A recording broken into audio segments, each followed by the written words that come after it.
എല്ലാവർക്കും നമ്മുടെ പുതിയ വീഡിയോയിലേക്ക് സ്വാഗതം.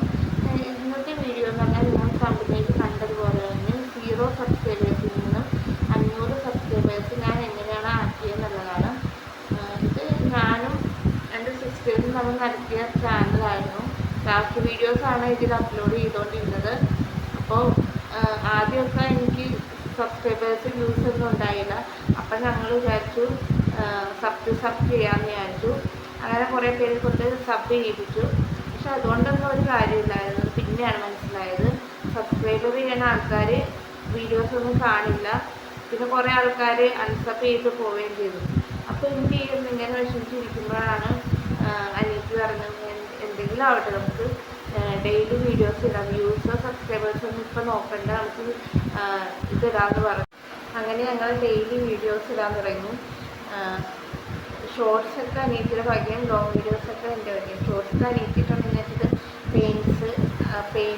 പെയിൻ്റാണ് കേട്ടോ. അപ്പോൾ ഞാൻ ഇട്ടുകൊണ്ടിരുന്നത് ഫ്ലവർ മേക്കിംഗ് അങ്ങനെയുള്ള വീഡിയോസാണ്. അങ്ങനെ ഇട്ടിട്ട് ഞങ്ങൾ സ്ഥിരമായിട്ട് ഇടുമായിരുന്നു കേട്ടോ. ഡെയിലി ഒരു വീഡിയോ എന്തായാലും ഉണ്ടാവും. അപ്പോൾ ഒരു ദിവസം ഫ്ലവറിൻ്റെ വീഡിയോ ചെയ്തപ്പോഴേക്കും അതങ്ങോട്ട് വൈറലായി.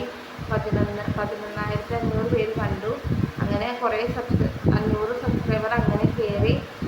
അപ്പോൾ എനിക്ക് നിങ്ങളോട് പറയാനുള്ളത് എന്താണെന്ന് വെച്ചിട്ടുണ്ടെങ്കിൽ, സബ്സ്ക്രൈബർ ഇല്ല, വാച്ചവേഴ്സ് ഇല്ല എന്നതുകൊണ്ട് നിങ്ങൾ വീഡിയോ ചെയ്യാതിരിക്കരുത്. നിങ്ങൾ കൺസിസ്റ്റൻസ് ആയിട്ട് വീഡിയോ ചെയ്തുകൊണ്ടിരിക്കുക.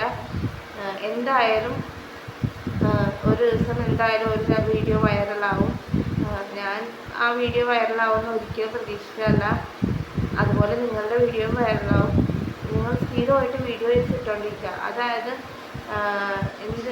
എന്ത് വീഡിയോ നോക്കണ്ട, നിങ്ങൾക്ക് ഏത് വീഡിയോ ആണ് നിങ്ങൾക്ക് ചെയ്യാൻ പറ്റണമെന്ന് വെച്ചാൽ അതെടുത്ത് അപ്ലോഡ് ആക്കുക.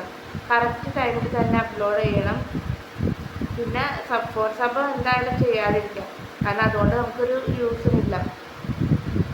പിന്നെ നമ്മൾ ശ്രദ്ധിക്കേണ്ട കാര്യം എന്താണെന്ന് വെച്ചാൽ ടാഗുകളും എല്ലാം കൊടുക്കുക. നമ്മളുടെ വീഡിയോ നമ്മൾ തന്നെ കാണുന്ന പരിപാടി ഉണ്ടെങ്കിൽ അത് എന്തായാലും ഒഴിവാക്കിക്കോ.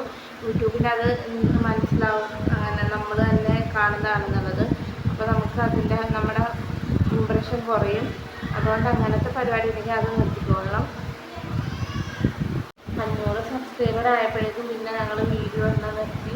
അങ്ങനെ കുറേ ഇത് ഞങ്ങൾക്ക് നഷ്ടപ്പെട്ടു. കുറേ സബ്സ്ക്രൈബേഴ്സ് ഇറങ്ങിപ്പോയി. പിന്നെ പുതിയ സബ്സ്ക്രൈബേഴ്സ് വരാതെയായി. ഇനി എന്തായാലും ഞാൻ സ്ഥിരമായിട്ട് വീഡിയോ ചെയ്യാൻ തീരുമാനിച്ചിട്ടുണ്ട്. അതിനെല്ലാത്തിനും നിങ്ങളുടെ സപ്പോർട്ട് വേണം. പിന്നെ ഫ്രീ ആണെങ്കിൽ നേരത്തെ ചെയ്ത് വെച്ച ക്രാഫ്റ്റൊക്കെ ഒന്ന് കണ്ടു നോക്കണേ. ഓണത്തിൻ്റെ അടുത്ത് കുത്തുകച്ചവടം പോലെ ആ വീഡിയോസൊക്കെ ഒന്ന് കണ്ടു നോക്കുക. ചാനൽ ഇഷ്ടപ്പെടുകയാണെങ്കിൽ ചാനൽ സബ്സ്ക്രൈബ് ചെയ്യാനും ഷെയർ ചെയ്യാനും ലൈക്ക് ചെയ്യാനൊന്നും മറക്കരുത്. അപ്പോൾ ഇന്നത്തെ വീഡിയോ ഇത്രയേ ഉള്ളൂ. ഇനി അടുത്ത വീഡിയോയ്ക്ക് കാണുന്നവരെ ബൈ.